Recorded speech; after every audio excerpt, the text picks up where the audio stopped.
Savitri, Book 1, The Book of Beginnings, Canto 3, The Yoga of the King, the murmur and whisper of the unheard sounds, which crowd around our hearts but find no window to enter, swelled into a canticle of all that suffers to be still unknown, and all that labors vainly to be born, and all the sweetness none will ever taste, and all the beauty that will never be.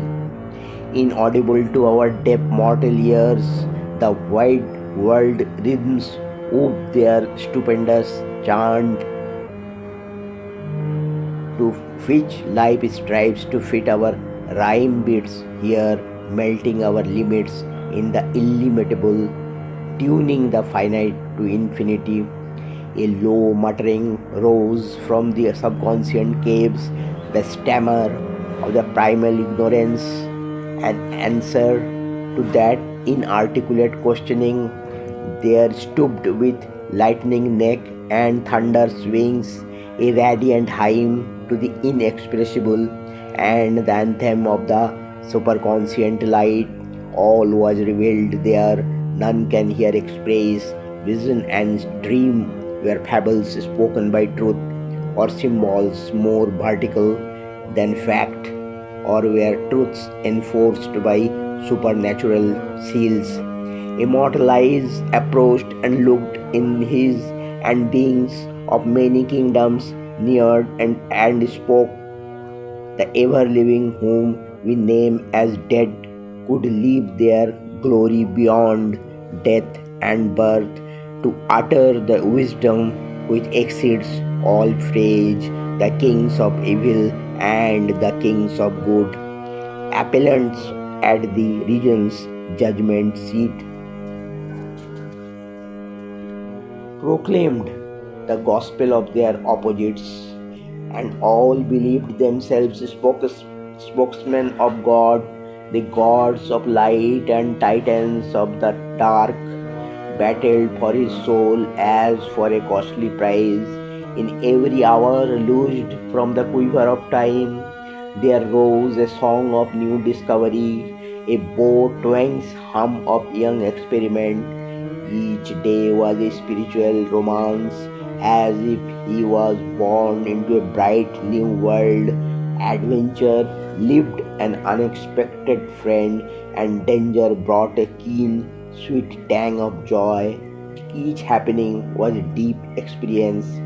There were high encounters, epic colloquies, and councils came touched in celestial speech, and honeyed pleadings breathed from occult lips, to help the heart to yield to rapture's call, and sweet temptations stole from beauty's realms, and sudden ecstasies from a world of bliss.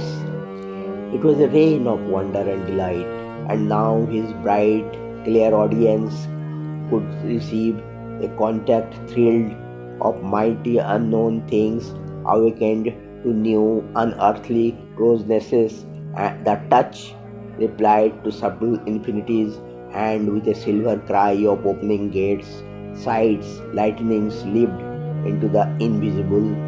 Ever his consciousness and vision grew, they took an ampler sweep, a loftier flight. He passed the border marked for matter's rule, and passed the zone where thought replaces life. Out of this world of science suddenly he came into a silent self where world was not, and locked beyond into a nameless vast.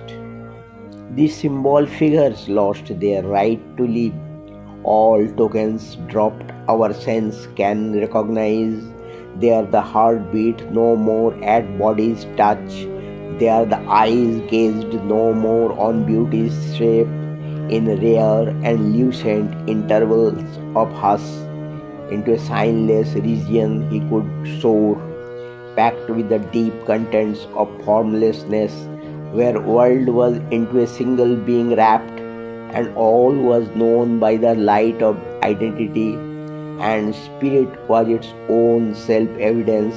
The Supreme's gaze looked out through human eyes and saw all things and creatures as itself, and knew all thought and word as its own voice. Their unity is too close for search and clasp, and love is a yearning of the one for the one, and beauty is a sweet difference of the same, and oneness is the soul of multitudes. There all truths unite in a single truth, and all ideas rejoin reality.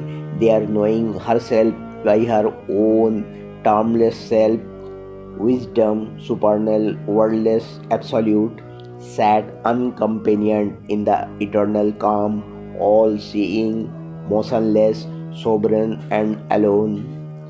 Their knowledge need not words to embody idea.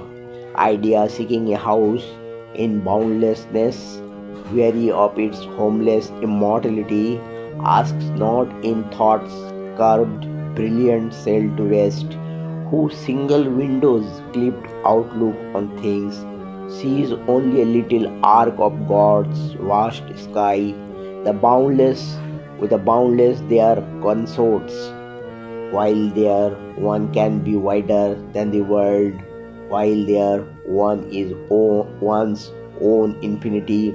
Om Namo Bhagavati Sri Arvindaya.